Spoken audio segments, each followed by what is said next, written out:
चलिए आज हम पढ़ते हैं लेंस और दर्पण। लेंस की अगर दर्पण की बात करें तो जो लेंस है ये इसका कार्य जो है, कार्य जो करता है परावर्तन पर, क्या परावर्तन पर। जो दर्पण है किस पर कार्य करता है, तो परावर्तन पर। देखिए ये जो कार्य करता है परावर्तन पर, किस पर, परावर्तन पर।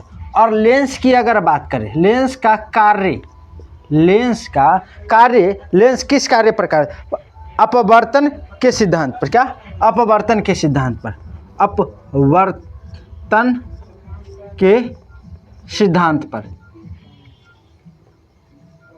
सिद्धांत पर। देखिए ये जो दर्पण क्या करा, परावर्तन के सिद्धांत पर, और लेंस अपवर्तन के सिद्धांत पर कार्य करता है।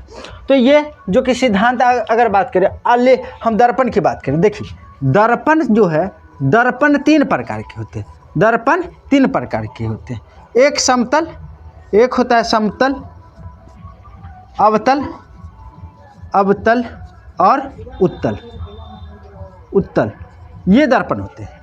दर्पण क्या प्रकार के टोटल, तो 3, समतल, अवतल, उत्तल, क्या समतल, अवतल, उत्तल 3। और लेंस की बात करिए तो लेंस 2 ही होता है। लेंस की अगर बात करें हम, लेंस, लेंस होता है 2 गो, अपसारी, सारी और अभिसारी, सारी, अपसारी और अभिसारी। लेंस 2 प्रकार के होते हैं, सॉरी दर्पण 3 प्रकार के जो बतलाए, समतल, अवतल, उत्तल। और लेंस जो होता है अवतल और उत्तल। लेंस 2 प्रकार के, अवतल उत्तल, सॉरी अवतल और उत्तल, क्या होते हैं, अवतल, अवतल, उत्तल, उत्तल, होगा। ये 2 है। लेंस 3 प्रकार के होते हैं, समतल, अवतल और उत्तल। देखिए समतल, अवतल, उत्तल, अवतल, उत्तल होते हैं, 2 प्रकार के होते हैं लेंस। दर्पण 3 प्रकार के, 1 2 हो चुका। अगर बात करें हम समतल दर्पण, अगर समतल दर्पण की अगर समझे हम, समतल दर्पण देखिए, समतल दर्पण होता क्या है समझ में आया, जो आईने में हम अपना चेहरा देखते हैं वो कौन सा दर्पण है, समतल दर्पण। अगर समतल दर्पण की बात करें, समतल दर्पण में क्या होता है और इमेज जो बनता है, सो इसकी बात करें। देखिए कोई अगर एक समतल दर्पण अपना अगर पूरा प्रतिबिंब देखना चाहते हैं उस दर्पण में, तो दर्पण को क्या, यानी कि मनुष्य की आधा होना चाहिए। जो व्यक्ति अपना पूरा प्रतिबिंब उस दर्पण में देखना चाह रहा है, उस व्यक्ति का आधा, लगभग आधा होना चाहिए, तब जाके दिखाई देगा दर्पण में। देखिए ये दर्पण है, समझिए कुछ, ये दर्पण है। देखिए ये जो टोटल है दर्पण, ये दर्पण है। यहाँ पर यह कोई एक व्यक्ति बैठा हुआ है, एक व्यक्ति बैठा हुआ है, ठीक है। ये व्यक्ति बैठा हुआ है, इस पीछे से रचित रहता है, यानी कि पीछे पेंटिंग किया रहता है। और इसका जो प्रतिबिंब आगे से अगर 1 मीटर की दूरी पर है, तो आगे से 1 मीटर की दूरी पर है, तो इसका भी प्रतिबिंब जो यहाँ इसके पीछे उतना ही दूरी पर बनेगा। इस व्यक्ति का प्रतिबिंब भी उतना ही दूरी पर बनेगा, यानी कि 1 मीटर के दूरी पर भी इसका पीछे प्रतिबिंब जो बनेगा, कितने मीटर की दूरी पर, 1 मीटर के दूरी पर ही प्रतिबिंब बनेगा। इसकी अगर प्रकृति की बात करें, प्रकृति तो समांतर बनेगा। इसकी प्रकृति कैसी बनी, तो समान, समांतर का दी समान बनेगा। इसकी प्रकृति समान, समान, यानी कि जिस तरीका से इस तरफ होगा उसी उतना ही, यानी कि जितना इसका इमेज आगे बनेगा उतना भी उसका पीछे बनेगा इमेज। और इसकी आकार की बात करें, आकार की बात करें तो अभिसारी इमेज बनेगा। कैसी आकार कैसी बनेगा, तो अभिसारी इमेज बनेगा। देखिए अभिसारी इमेज बनेगा, अभिसारी, सारी इमेज, अभिसारी इमेज बनेगा। और उसके बाद अगर बात कर ले हम,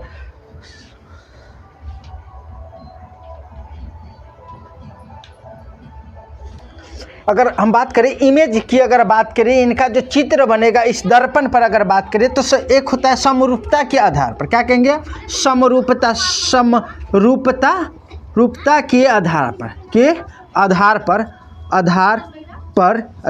पर तो इसका फार्मूला होता है 360 बटा में थीटा होता है। 360 बटा में थीटा समरूपता के आधार पर होता है। और असमरूपता के आधार पर अगर बात करें, असमरूपता के आधार पर इसकी बात करें,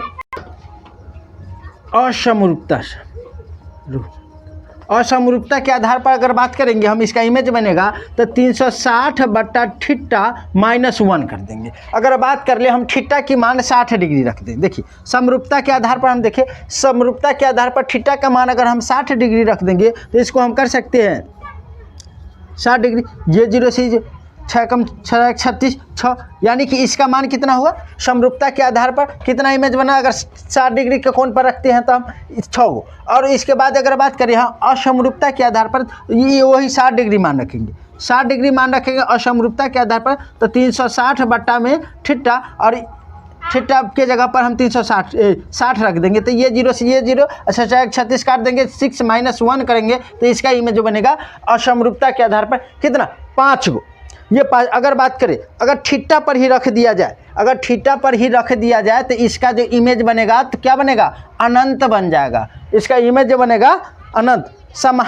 समानता के आधार पर रखेंगे तो क्या, समानता के आधार पर रखेंगे तो क्या बनेगा, इसका अनंत इमेज बनेगा। इमेज की संख्या जो होगी से अनंत होगी। तो ये इतना आपको कोई दिक्कत नहीं हुआ, देख लीजिए। हम फिर से एक मरतबा रिपीट कर दें।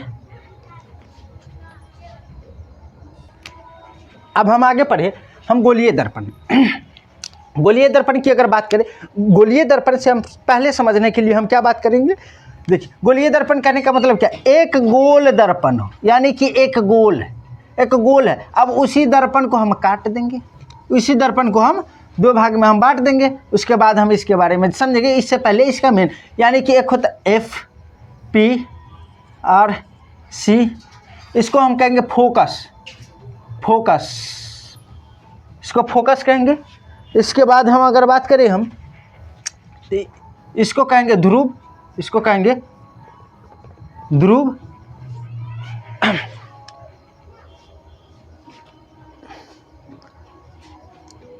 इसको कहेंगे वक्रता केंद्र, इसको कहेंगे क्या, इसको कहेंगे त्रिज्या, इसको कहें पहले वक्रता केंद्र, वक्रता केंद्र।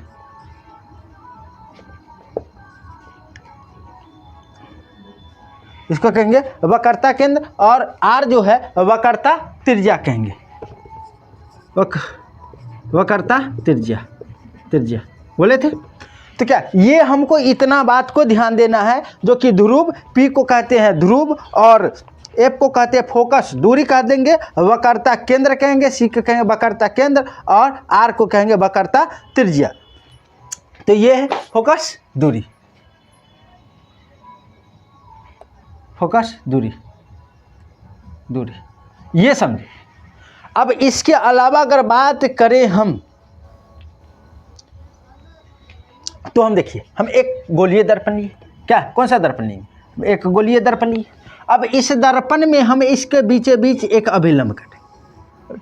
अब इस जगह पर हम P कहेंगे, P अर्थात P क्या है, देखिए यहाँ P हो गया ध्रुव, P के बाद आएगा F, यहाँ पर ही हम रखेंगे F के बाद रखेंगे यहाँ C रखे, F P C, और ये जो है, ये समझिए, ये अनंत है, क्या है, अनंत। क्या समझेंगे हम इसको, अनंत। तो हम यहाँ पर इस एंड को हम अनंत मान लेंगे, क्या मानेंगे, अनंत। और अनंत मानकर अब हमको अगर बात करेगा, तो इसके अलावा अगर हम बात करेंगे तो अवतल दर्पण की ही बात करेंगे। तो अवतल दर्पण देखिए, गोलीय दर्पण ये है, इतना समझिए, फिर से समझिए बेहतर से। एक दर्पण, इसको 2, यानी कि गोलीय दर्पण एक पूरा गोल है, ठीक ना। अब इसी को हम आधा कर दिए, समझिए, ऐसे इधर से समझ लीजिए। अब इसके बीचे बीच एक अभिलंब कटे, इसको कहेंगे हम P, इसको कहें हम F फोकस, C उल्टा हो रहा है, बेहतर नहीं लग रहा है, ऐसे समझिए, ऐसे P F C, और इसको हम कह दें अनंत, क्या कहेंगे हम, अनंत। अनंत कह देंगे। ये हमारा अनंत है, तो ये विशेष करके हमको जानना है। और इसके बाद अगर बात करेंगे हम तो अवतल दर्पण, आगे हमको समझना है अवतल दर्पण। देखिए अवतल दर्पण को हम क्या अभिसारी दर्पण भी कहते हैं। क्या कहते हैं? अभिसारी। अवतल दर्पण को हम अभिसारी दर्पण भी कहते हैं। अवतल दर्पण क्या करता है? प्रकाश के किरण को सुकोड़ता है। सुकोड़ता है, क्या कहेंगे? अवतल दर्पण प्रकाश के किरण को, प्रकाश के किरण को सुकोड़ता है।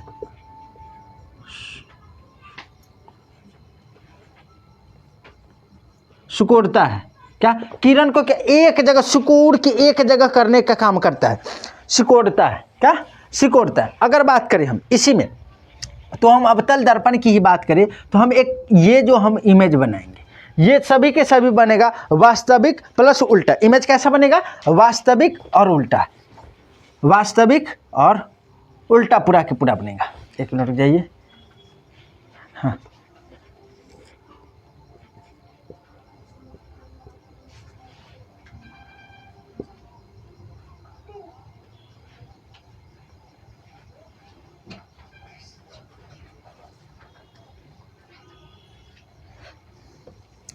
वास्तविक क्या कहेंगे? इमेज, इमेज वास्तविक उल्टा, वास्तविक प्लस उल्टा, उल्टा। क्या भाई कैसा बनेगा इमेज? वास्तविक और उल्टा। वास्तविक उल्टा अगर बनेगा तो हम देखिए हम कैसे चेक करेंगे, इसको हम मानेंगे अनंत। ये जो है क्या है? एक अनंत है, यानी कि एफ, यानी कि पी से शुरू हुआ, पी एफ सी और आर। पी एफ के फोकस कहते हैं, सी के वक्रता केंद्र कहते हैं, वक्रता त्रिज्या कहते हैं, और एफ यानी कि अनंत है। ये क्या है?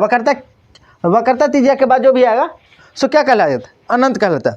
वक्रता केंद्र के बाद अनंत कहलाता है। और आर को हम क्या कहें? वक्रता त्रिज्या। आर को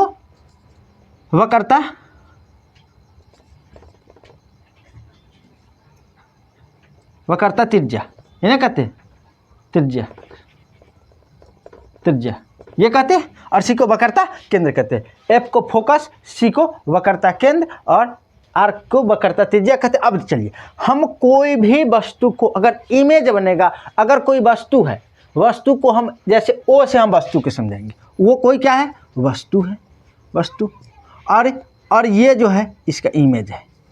इमेज क्या है? ये जो है इसका प्रतिबिंब है। इमेज छोड़िए, प्रतिबिंब लिखिए। क्या है? प्रतिबिंब।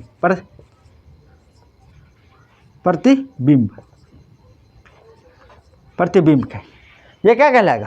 प्रतिबिंब कहलाएगा। तो इस आधार पर हम प्रतिबिंब को हम करेंगे कैसे? चलिए, तो अब यहाँ पर यह कोई वस्तु है, इसको हम क्या किए? अनंत किए। अनंत पर कोई वस्तु है, वस्तु क्या? अनंत पर, तो इसका प्रतिबिंब कहाँ बनेगा? फोकस पर। इसका प्रतिबिंब फोकस। और यदि फोकस अनंत और वक्रता केंद्र के बीच में यहाँ पर चलाएगा तो इसका जो प्रतिबिंब बनेगा फोकस और वक्रता केंद्र के बीच में फिर बनेगा। अगर वक्रता केंद्र पर फिर वस्तु चली जाती है तो इसका जो प्रतिबिंब बनेगा वक्रता केंद्र पर ही बनेगा। और उसके बाद अगर बात कर ले हम फोकस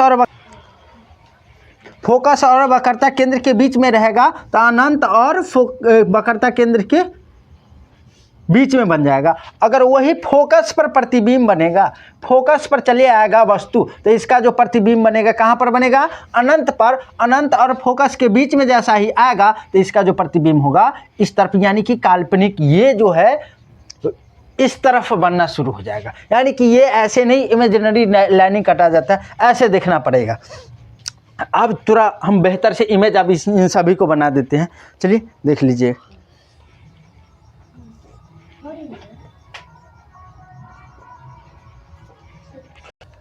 तो चलिए हम आपको जो ये समझाएं समझिए, इस पर और इस पर सभी पर हम बतलाते हैं। देखिए यानी कि पहले बोले हैं अनंत पर रखेंगे तो कहाँ बनेगा? फोकस पर। तो देखिए अनंत पर वस्तु रखे और प्रतिबिंब कहाँ पर क्या है? फोकस पर। उसके बाद क्या है? अनंत और वक्रता केंद्र पर रखे तो अब देखिए यहाँ से यहाँ है, यहाँ पर ये इसका प्रतिबिंब बन गया। देखिए यहाँ पर बना, फोकस और वक्रता केंद्र के बीच में, देखिए फोकस और वक्रता केंद्र के बीच में बना। अगर वक्रता केंद्र पर ही रखे तो देखिए इसका प्रतिबिंब वक्रता केंद्र पर ही बना, देखिए यहाँ से आया और यहाँ पर यह मिल गया, यानी कि दोनों के दोनों कट के वक्रता केंद्र पर ही मिल गया। वक्रता केंद्र और फोकस के बीच में हम रखे, देखिए यहाँ वक्रता केंद्र और फोकस के बीच में रखे तो देखिए यहाँ से कट के यहाँ आप आ रहे हैं।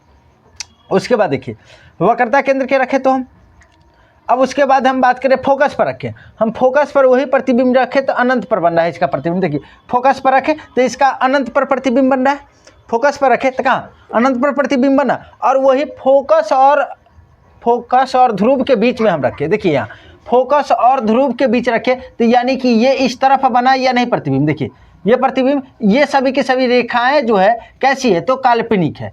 कैसी रेखाएं हैं? ये वाली रेखाएं काल्पनिक है। देखिए ये सभी की सभी प्रोसेस हम आपको 1 मिनट में ही समझा दिए, देख लीजिए।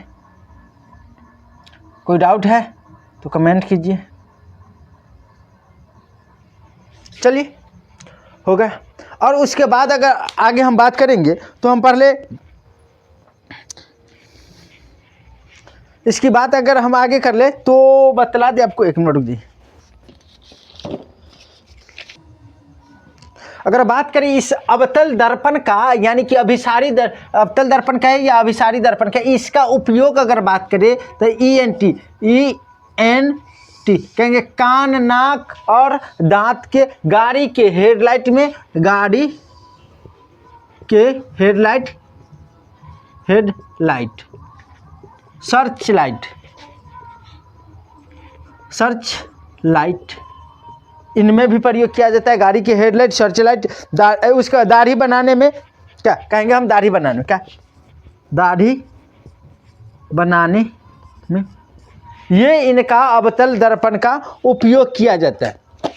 जो क्या दाढ़ी बनाने में, सर्च लाइट में, उसके बाद कान, नाक, दांत के जो डॉक्टर होता है उसका उपयोग करता है।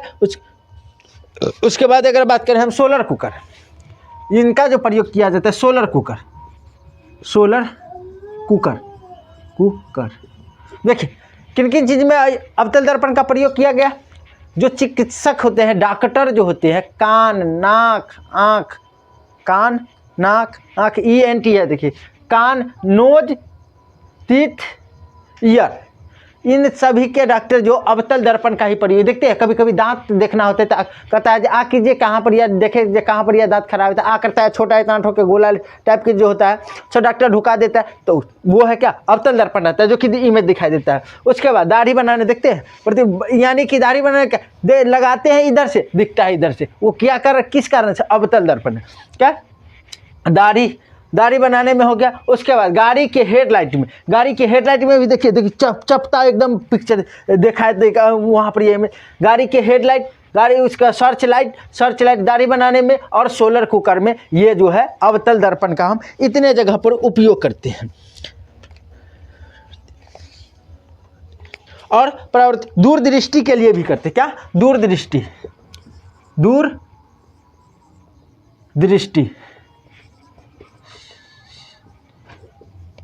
को ठीक करने के लिए, दूरदृष्टि को क्या करने के लिए, ठीक करने के लिए आगे हम पढ़ेंगे उत्तल दर्पण। क्या करेंगे, उत्तल दर्पण। चलिए पढ़ेंगे उत्तल दर्पण बात करते हैं। चलिए इसको हम थोड़ा साफ कर दें, उसके बाद फिर पढ़ाते हैं, क्योंकि जगह कम पड़ जाएगा। अगर बात करें हम उत्तल दर्पण की, तो उत्तल दर्पण को हम कहते हैं अपसारी। उत्तल दर्पण को अपसारी। जैसे हम अवतल को पढ़े हैं, अवतल को क्या पढ़े, अभिसारी पढ़े ना, अभिसारी। उसी तरीका से हम उत्तल दर्पण को अपसारी कहते हैं। समझ में आया? ये हम कहते हैं। हमको अब क्योंकि हम अवतल दर्पण पढ़ लिया, पढ़ना है उत्तल दर्पण की बात करें तो ये क्या करता है, पर किरण को फैलाने का काम करता है। किरण को फैलाने का काम करता है। क्या करता है, फैलाने का काम करता है। किरण को क्या करता है, फैलाने का काम करता है। और इसका जो प्रतिबिंब बनता है सीधा, आभासी और वस्तु से बड़ा। क्या, सीधा आभासी प्लस आभासी आभासी और वस्तु से बड़ा बनता है। कैसा बनता है? सीधा आभासी और वस्तु से बड़ा बनता है। नहीं सॉरी, वस्तु से छोटा कहेंगे, बड़ा नहीं, छोटा वस्तु से छोटा ये बनेगा।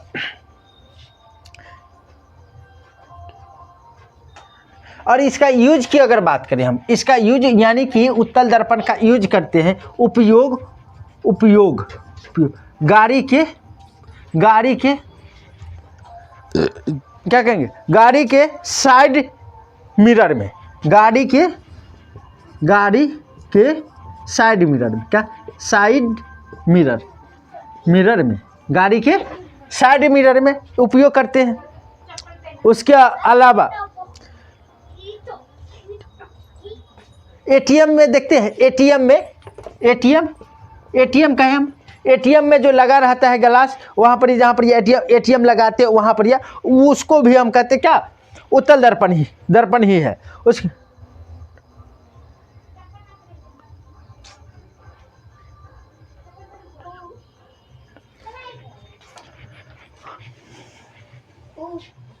पहाड़ के तीव्र मोड़, क्या कहेंगे? इसके बाद आता है पहाड़ के तीव्र मोड़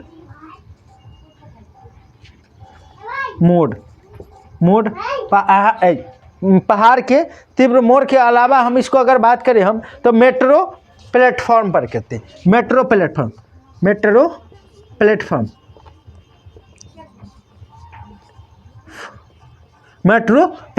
पर, इन जगहों पर हम उत्तल दर्पण का प्रयोग करते हैं। अगर आगे हम बात करेंगे दर्पण तो पर लेंस की अगर बात करें तो लेंस जो होता है, लेंस होता है दो, एक अवतल बतलाएं आपको, एक उत्तल बतलाएं। अवतल और उत्तल में क्या अंतर होता है समझिए, अवतल उत्तल में समझने की कोशिश कीजिए। अगर हम बात करेंगे लेंस की, हम बात करें लेंस की बात करें तो लेंस हम आपको क्या पढ़ा है, दो, एक अवतल दूसरा उत्तल। क्या पढ़ा है? उत्तल पढ़ा है ना, यही ना दुगो अवतल और उत्तल। अवतल और उत्तल में एक डिफरेंस जानिए, एक मिनट रुक जाइए, साफ कर दे।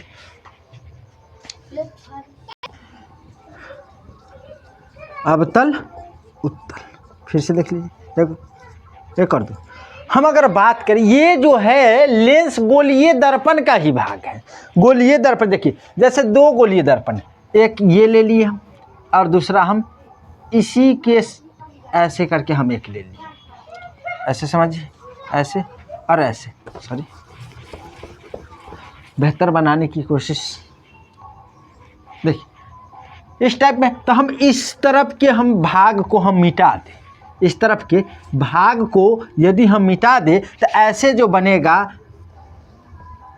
ऐसे करके जो ऐसे जो बनता है ये क्या कहलाता है? देखिए इस टाइप में जो बनेगा ये कहलाता है,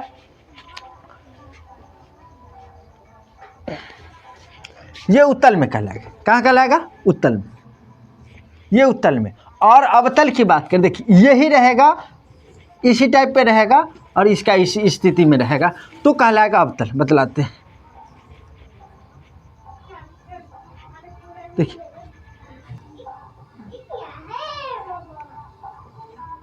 देखिए और ये गोलीय दर्पण का ये दो ही भाग है, इसमें भी दो भाग को हम लिए और इस टाइप में यदि रहेगा तो ये कहलाएगा अवतल। ऐसे करके रहेगा तो इसको हम कहेंगे क्या? अवतल कहेंगे। और इस रूप में रहेगा तो इसको कहेंगे हम उत्तल। तो समझ में आ गया लेंस, अवतल और उत्तल। अगर इस पर से प्रकाश की किरण जाएगा ना तो यहाँ से आएगी सीधा, तो टर्न करेगा और टर्न करने के बाद घूर जाएगा, ये इस तरफ, ये इस तरफ और ये इस तरफ। ऐसा करके ये जितना की भी किरण जो आएगा, सभी किरण को, प्रकाश के किरण को अर्थात रोशनी, ये क्या होगा? घूम जाएगा और घूमने के बाद छितराएगा। और इसकी अगर बात करें तो एक बिंदु पर मिला देगा, एक बिंदु पर क्या करेगा? आएगा और यहाँ मिलाते चल जाएगा। यानी कि कितना भी आएगा किरण, कोई मतलब नहीं, एक साथ मिला के एक जगह पार करा देगा। तो ये क्या कहलाएगा? उत्तल दर्पण का प्रयोग है। और इसमें एकदम अपोजिट कर दे, जितना भी हम इमेज देखे हैं सो क्या अंदर में बनता हुआ, अब इस तरफ बनता हुआ रहेगा। ये एकदम सेम प्रोसेस रहेगा और हम उसको हम बाहर गमे हम कर देंगे। समझाते हैं एक उत्तल दर्प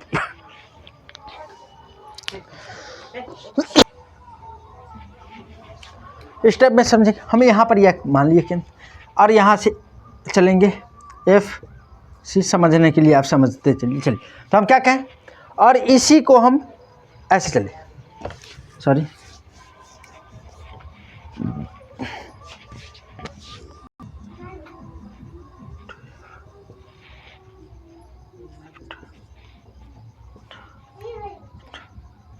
चलिए हम इस तरीक़ा से मान। अब यहाँ से ये अनंत है, इसका ये क्या है, अनंत है, और इसका ये अनंत है। तो अनंत से हम पहले चलेंगे, अनंत से चले तो अनंत से चलेंगे तो कहाँ बनेगा प्रतिबिंब, यानी कि फोकस पर बनेगा। अनंत से चले हैं तो क्या बनेगा, यहाँ बनेगा फोकस पर। फिर अनंत और फोकस के बीच में चलेंगे तो यहाँ पर बन जाएगा, इसके नियरेस्ट बनेगा। फिर फोकस पर आएंगे तो कहाँ पर जाएगा बताइए, यहाँ पर ये F2 तो F2 पर आएगा जो कि वक्रता केंद्र पर, वहाँ पर यह हम दर्शाए यहाँ चलेगा। अब F और F2 के अगर बीच में यहाँ पर यह हम आ जाएंगे तो कहाँ पर ये इसका सोझा प्रतिबिंब बनेगा, तो यानी कि अनंत और F2 के बीच में यहाँ पर बनेगा, यहाँ पर बनेगा या नहीं। और यही फोकस पर यहाँ पर चला आएगा तो इसका फिर अनंत पर बन जाएगा। और इन दोनों के बीच में आएगा तो फिर एक काल्पनिक ऐसे करके बनते, तो यहाँ से यहाँ चलाएगा, यहाँ से चलेगा ऐसे करके सीधा चलेगा, और ये धीरे धीरे बैंड कर देगा, और बैंड करेगा तो यहाँ से कट के चल जाएगा। तो इस रूप में समझ आया बेहतर रूप से। चलिए धन्यवाद। यदि वीडियो अच्छा लगे तो लाइक शेयर सब्सक्राइब जरूर कीजिएगा। धन्यवाद।